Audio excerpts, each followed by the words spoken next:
ఇడ్లీ ప్లేట్లో ఇలా ఉల్లిపాయలు పెట్టి చూడండి, ఇంటిల్లిపాది ఇష్టంగా అయితే తినేస్తారు. ఈ రెసిపీని రోటీస్లోకి కానీ రైస్లోకి కానీ తినచ్చు. చాలా అంటే చాలా టేస్టీగా ఉంటుంది. మరి ఇడ్లీ ప్లేట్లో ఉల్లిపాయలతో రెసిపీ ఎలా ఏంటనేది మీకు చూస్తేనే కదా అర్థమవుతుంది. లేట్ ఎందుకు, ఇంకా వీడియోలోకి వెళ్ళిపోదాం పదండి. ముందుగా ఇక్కడ వచ్చేసి ఇడ్లీ ప్లేట్ అయితే తీసేసుకొని అందులోకి ఈ విధంగా ఉల్లిపాయలను అయితే ఉడకబెట్టేసుకోవాలి. మనం ఇడ్లీ ప్లేట్లో పెట్టేసుకొని ఇలా ఈ విధంగా లావ్ సైజ్ అయితే తీసేసుకున్నా నేను. అలాగే ఇక్కడ వచ్చేసి ఒక 4 పచ్చిమిర్చిని అయితే తీసుకుంటున్నాను. ఇవి వచ్చేసి ఎక్కువ కారం అయితే లేవన్నమాట, స్పైసీని బట్టి అనేది తీసుకోవాలి. ఇలా ఈ విధంగా కారం లేని పచ్చిమిర్చిని కూడా వేసేసుకొని ఇక్కడ వచ్చేసి ఇడ్లీ పాత్ర అయితే తీసుకొని దాంట్లోకి నీళ్ళు అయితే వేసుకోవాలి. ఇలా నీళ్ళు వేసేసుకొని ఇలా నీళ్లు బాగా మరిగించుకొని ఇప్పుడు ఇడ్లీ ప్లేట్ అయితే పెట్టేసుకుందాము. ఇలా ఇంకా ఇడ్లీ ప్లేట్ అయితే పెట్టేసుకొని ఒక 10 నిమిషాలు ఆవిరికైతే ఉడికించుకోవాలి మూత పెట్టేసుకొని. ఇప్పుడు ఆలోపు మిగతా ప్రాసెస్ అయితే చూసేద్దాము. ఇలా చిన్నది ఒక పోపు కడాయి పెట్టేసుకొని ఇందులోకి ఆవాలు అలాగే కొన్ని మెంతులు అయితే వేసుకోవాలి. ఇలా వేసుకొని మీడియం ఫ్లేమ్లో ఈ ఆవాలని వేయించేసుకుందాము. ఇలా స్పూన్తో కలిపేసుకొని ఒకసారి మీడియం ఫ్లేమ్లో వేయించేసుకోవాలి ఈ ఆవాలు మెంతుల్ని. మెంతులు ఎక్కువ వేసుకోకూడదు, మరి చేదనేది వచ్చేస్తుంది. మనం తీసుకున్న ఉల్లిపాయలను బట్టి చూసుకొని వేసుకోవాలి. ఇలా ఈ విధంగా బాగా కలిపేసుకొని ఇలా ఈ విధంగా చిటపటలాడిన తర్వాత ఇంకా ఆఫ్ చేసేసుకొని ఇలా చల్లారిన తర్వాత ఒక మిక్సీ జార్ అయితే తీసేసుకొని అందులోకి వేసుకొని మిక్సీ పట్టేసుకుందాం మెత్తని పౌడర్ లాగా. ఇలా ఈ విధంగా మెత్తని పౌడర్ లాగా పట్టేసుకొని ఈలోపు మనకు ఆనియన్స్ కూడా ఉడికిపోయి ఉంటాయి. చూసేద్దాం ఉల్లిపాయల్ని. ఇక్కడ వచ్చేసి ఇంకా ఉల్లిపాయలు అయితే బాగా ఉడికిపోయి ఉంటాయి 10 నిమిషాల తర్వాత. చూసారు కదా, ఇప్పుడు గ్యాస్ అయితే ఆఫ్ చేసేసుకొని కొంచెం చల్లారనిద్దాము. ఇలా 10 నిమిషాల తర్వాత చూడండి మనకి బాగా ఉడికిపోయాయి. ఇప్పుడు వీటి పొట్టంతా తీసేసుకుందాము. వీటిని ఇలా కట్ చేసేసుకుందాము. ఇలా కట్ చేసేసుకొని పైన పొట్టంతా కూడాను తీసేసుకోవాలి, లేదా మీరు ముందే అయినా తీసి పెట్టేసుకోవచ్చు. ఇలా ఈ విధంగా పొట్టంతా కూడా తీసేసుకొని ఇలా ఈ విధంగా మనకి ఎన్నైతే ఉన్నాయో ఇంకా అన్నీ ఈ విధంగా కట్ చేసేసుకొని ఇంకా పోయిన పొట్టంతా కూడా తీసేసుకోవడమే. చూడండి ఇలా ఈ విధంగా చాలా ఈజీగా వచ్చేస్తుంది మనం ఉడికిన తర్వాత. ఇక్కడ వచ్చేసి పచ్చిమిర్చి కూడా బాగా ఉడికిపోయింది. చూసారు కదా, ఇవి వచ్చేసి పచ్చిమిర్చి అంత కారం అయితే ఉండవన్నమాట. ఇలా వీటిని ఇంకా ఆఫ్ కట్ చేసేసుకోవాలి. ఇలా చల్లారిన తర్వాత ఇప్పుడు మిక్సీ జార్ అయితే తీసేసుకొని మిక్సీ పట్టేసుకోవాలి ఈ ఉల్లిపాయల్ని.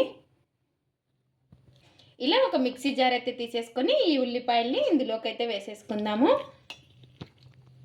ఇలా అన్నీ కూడా వేసేసుకొని ఇందులోకే పచ్చిమిర్చి కూడా వేసేసుకోవాలి. ఇప్పుడు మూత పెట్టేసుకొని మెత్తగా మిక్సీ అయితే పట్టేసుకుందాం. ఇలా ఈ విధంగా మెత్తగా మిక్సీ అయితే పట్టేసుకొని ఇప్పుడు నెక్స్ట్ వచ్చేసి ఇప్పుడు ఒక కడాయి అయితే పెట్టేసుకొని అందులోకి కొంచెం నూనె అయితే వేసుకోవాలి. ఇలా నూనె వేసేసుకొని నూనె బాగా వేడెక్కిన తర్వాత అందులోకి జీలకర్ర ఆవాలు, ఇలాగే ఇందులోకి దంచుకున్న వెల్లుల్లి రెబ్బలు, అందులోకి కొంచెం కరివేపాకు, ఇందులోకి మనం ఆనియన్ని అలాగే పచ్చిమిర్చిని మిక్సీ పట్టి పెట్టేసుకున్నాం కదా, ఆ పేస్ట్ అంతా కూడా వేసేసుకోవాలి. ఇలా అంతా వేసేసుకొని ఇలా మొత్తం కూడా ఒకసారి బాగా కలిపేసుకుందాము. ఇలా బాగా కలిపేసుకున్న తర్వాత ఇప్పుడు ఇందులోకే కొంచెం చింతపండు గుజ్జునైతే వేసుకోవాలి. ఇందులోకి కొంచెం చింతపండు నానబెట్టేసుకొని ఇలా గుజ్జునైతే తీసేసుకొని ఇలా ఈ విధంగా వేసేసుకొని మొత్తం కూడా ఒకసారి బాగా కలిపేసుకుందాము. ఇలా మీరు తీసుకున్న ఉల్లిపాయలు బట్టి చింతపండు అనేది చూసుకొని వేసుకోవాలి. ఇప్పుడు ఇందులోకి రుచికి సరిపడినంత ఉప్పు, ఇలా రుచికి సరిపడినంత ఉప్పు వేసేసుకొని మొత్తం ఒకసారి బాగా కలిపేసుకొని ఇది కొంచెం దగ్గర పడే వరకు ఉడికించుకుందాము. ఇలా బాగా కొంచెం ఉడికిన తర్వాత ఇందులోకి స్పైసీకి తగ్గట్టు కారం అయితే వేసుకోవాలి. అలాగే కొంచెం పసుపు, ఇలా ఇవి రెండు కూడా వేసేసుకొని మళ్ళీ ఒకసారి బాగా కలిపేసుకుందాము. మనకు ఆయిల్ తేలే వరకు బాగా ఉడికించుకోవాలి ఈ పచ్చడిని. ఇలా ఈ విధంగా బాగా కలిపేసుకుందాం.